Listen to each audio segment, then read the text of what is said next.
Salutations à toutes et à tous, c'est toujours le frère Antoine Fadi, toujours dans les exhortations de Zulu Lasson, le seul mandaté, le seul maître spirituel dans cette époque, et toujours dans le livre de vérité, Kalatam Bale.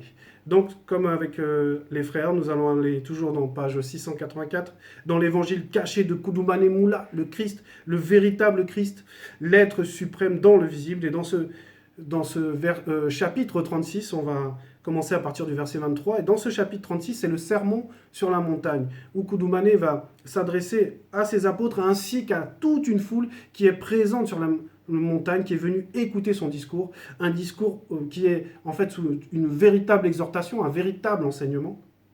Et dans le passage, il va beaucoup citer le mot heureux. Heureux ceux connus, heureux ceux connus. Et à la fin de ce passage des heureux, là où en fait il va exhorter ceux qui sont sensibles au message de la vérité, à être des personnes heureuses en fait.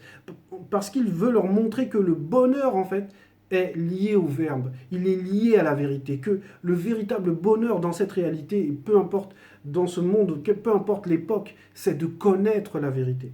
Et dans ce passage, il va mettre en avant les personnes qui sont sensibles à ce bonheur, à cette envie d'être heureux. Et on arrive au passage où le titre c'est « Le sel de la terre ». Et là, Koudoumane va caractériser les personnes pour leur montrer en fait leur importance. Verset 23. « Vous êtes le sel purifié de la terre, extirpé de l'océan. » Point. Oui, parce que c'est de l'océan qu'on retire, on va dire, une partie de l'eau et qu'on met cette eau à sécher et va se dégager un caillou. Et ce caillou, on va dire, c'est le sel. Et ce sel, on va le purifier parce qu'on veut l'utiliser. Le sel est là pour donner du goût à un repas, pour donner du goût à une préparation, à une cuisine. Et le sel a une importance capitale parce qu'en fait, le sel équilibre le repas. Ce sel va représenter un peu comme celui qui amène la justice.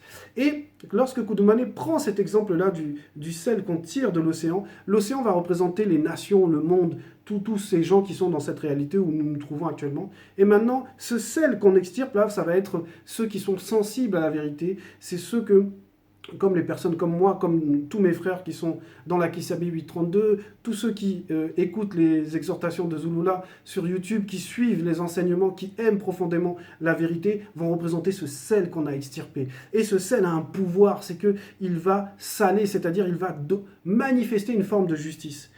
Et la suite dit, mais si le sel perd sa saveur, virgule, avec quoi la lui rendra-t-on? Point. Oui, parce que lorsqu'on a extirpé ce sel, on va dire la nature même du sel, c'est sa saveur.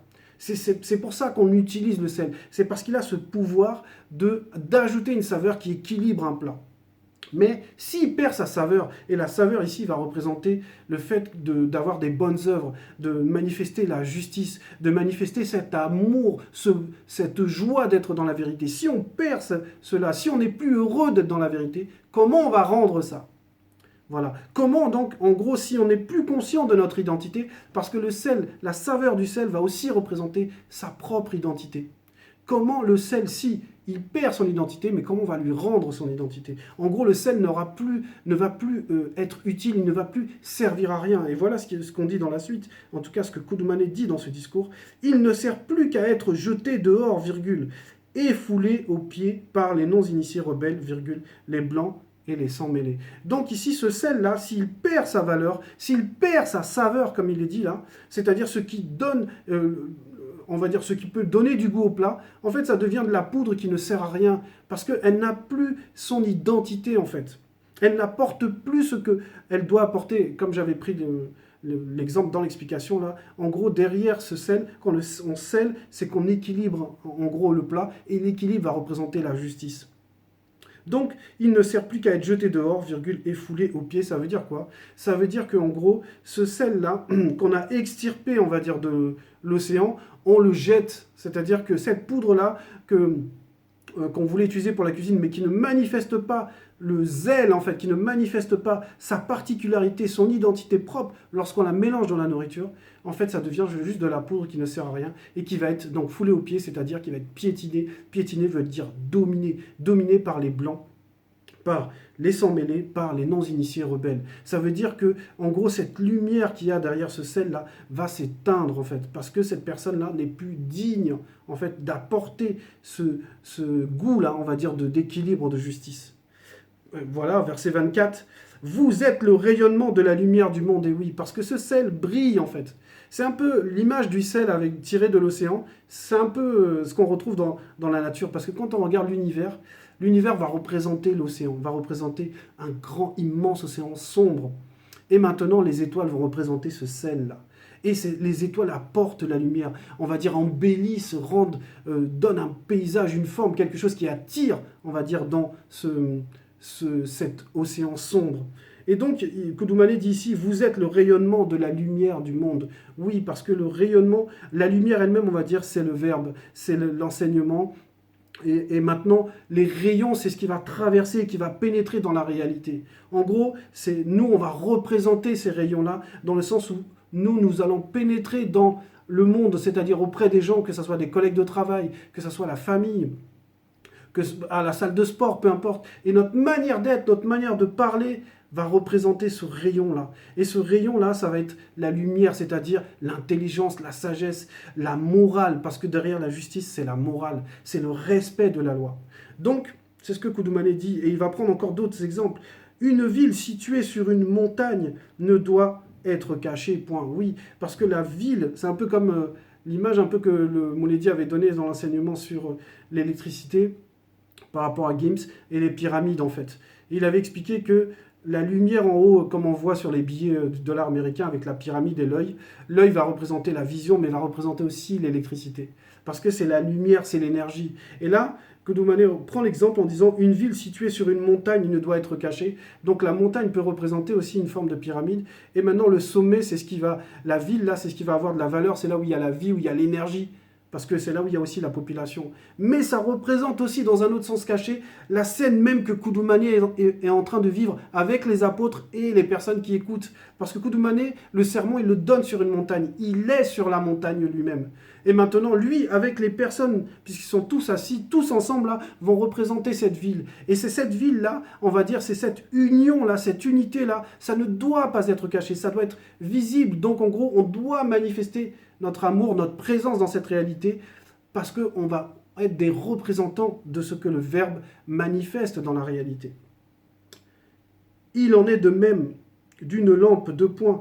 Quand on l'allume, virgule, ce n'est pas pour la mettre sous un meuble, virgule. Au contraire, virgule, on la met bien en haut, virgule, et elle brille pour tous ceux qui sont dans la pièce, point. Donc voilà, et il reprend encore cet exemple-là de la lumière de la lampe. La lampe, elle est là pour éclairer toute la pièce. C'est-à-dire que nous sommes là, nous tous, dans nos œuvres, donc que ce soit en chantant, que ce soit dans la propagation, que ce soit dans les exhortations, peu importe le domaine, lorsqu'on le fait avec amour pour le Verbe, on va inonder la pièce de cette lumière, c'est-à-dire le monde.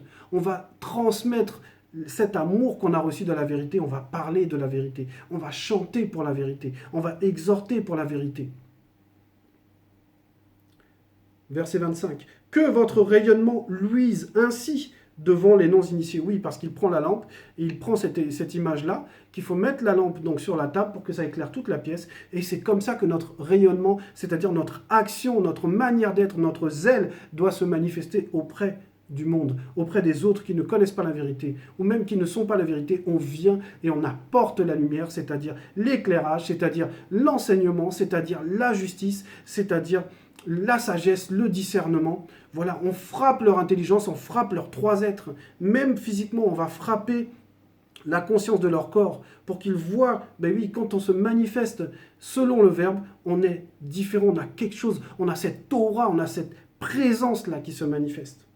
Donc que votre rayonnement, qui va représenter l'aura, la présence, luise ainsi devant les non-initiés, virgule, afin qu'ils voient vos bonnes œuvres. Et oui, les bonnes œuvres, ce sont les œuvres selon le Verbe. Et les bonnes œuvres, c'est manifester quand les gens ne s'attendent pas, c'est manifester la patience, c'est manifester l'intelligence, apporter la solution, c'est rappeler l'importance de la loi morale, c'est rappeler l'importance de l'amour de la vérité, de ne pas mentir, parce que le mensonge, c'est quelque chose qui est très, très puissant, très développé dans cette réalité. Les gens mentent pour tout et n'importe quoi. C'est de rappeler la vérité, que c'est ça qui est important, c'est d'être vrai, c'est-à-dire de connaître la vérité. Afin qu'il voie vos bonnes œuvres, virgule, et qu'il glorifie Tété, qui vit inexplicablement hors de toute réalité. Oui, pas qu'ils se disent, mince, c'est vrai que la manière dont telle personne qui est dans le verbe se comporte, la manière dont telle personne qui est dans le verbe parle, ne dit pas d'insultes, ne dit pas de gros mots, ne se moque pas, ne fait pas de congossa, il y a vraiment quelque chose de sain là-dedans. Donc, ça veut dire que eux, ils ont quelque chose de spécial, eux, ils sont dans la vérité. Je vais prêter attention à leur loba, là. Je vais vraiment m'y intéresser parce que je suis frappé par le comportement qu'ils ont. Et même au-delà de la non-existence, oui, parce que Kudumane est toujours dans la précision, donc il explique bien que Tété vit inexplicablement hors de toute réalité, donc Tété, Loba, le créateur, n'est pas une créature, n'est pas un dieu. Un dieu, c'est un être divin. Qui dit être, dit une créature. C'est pour ça que dans toutes les religions, on va vous dire que les hommes ont vu Dieu, que Dieu avait telle forme, que Dieu se trouve dans le même endroit que des créatures, alors que rien ne le contient. Il vit inexplicablement hors de toute réalité. Ça veut dire que la création ne peut pas contenir le créateur. Voilà, même au-delà de la non-existence, c'est-à-dire de ce qu'on ne peut même concevoir. Verset 26, « Je suis aussi venu pour abolir la loi établie par les faux prophètes. » Oui, parce que quand on dit la vérité, on vient abolir l'anti-vérité. Lorsque les gens, vous avez vu tous les enseignements que notre Moulidi fait, mais il y a des enseignements qui sont capitaux, qui sont cruciaux. La plupart des gens pensaient que, parce que dans comment les gens interprètent les écrits dans les Bibles falsifiées sur les propos de Paul, disant qu'en gros que la circoncision ne sert à rien, que c'est la circoncision du cœur qui compte, ça c'est complètement faux. Et le Moulidi a ramené cela, parce qu'il ramène la conscience de nos consciences à l'obéissance à la loi, à la connaissance de la loi. La circoncision, c'est perpétuel. Le fait de se marier avec celui qui est de sa race, l'homme noir avec la femme noire, c'est normal, c'est perpétuel. Et c'est ça, ramener l'ordre. Parce que beaucoup de lois ont été perverties par l'anti-vérité. C'est pour ça que Kudumane, il va dire « Je suis aussi venu », parce qu'il n'est pas venu que pour ça, il était venu aussi pour racheter les péchés, pour effacer les péchés de ceux connus. Il était venu aussi pour dévoiler en profondeur les œuvres de Satan. Et là aussi, il le dit qu'il vient aussi pour abolir la loi, c'est-à-dire l'anti-vérité, le mensonge que les faux prophètes disent comme tous ces faux enseignants. Et c'est ce que notre Moulidi fait. Il corrige tous ces faux enseignants, tous ces pseudo-pasteurs. Il les corrige parce qu'ils se prétendent être de la loi alors qu'ils ne connaissent pas la loi, parce qu'ils ne connaissent pas la vérité.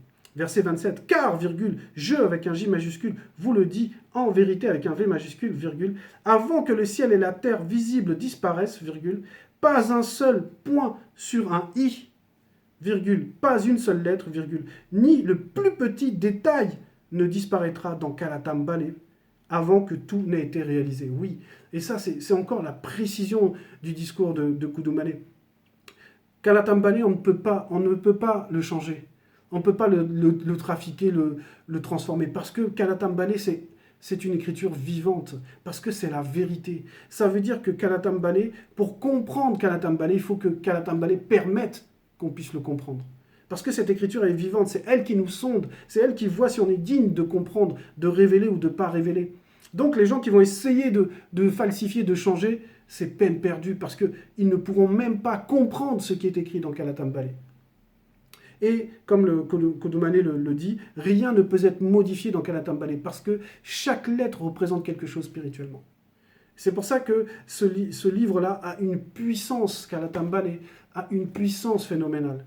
Et que Kudumane expliquait que celui qui est vraiment heureux, c'est celui qui, on va dire, est dans cet amour de la vérité, dans cet amour même du livre de la vérité, parce que dans le livre, il y a la loi, et celui qui est proche de la loi va s'identifier à la loi. C'est pour ça qu'il insistait sur le fait d'être heureux et le fait de connaître son identité, le sel.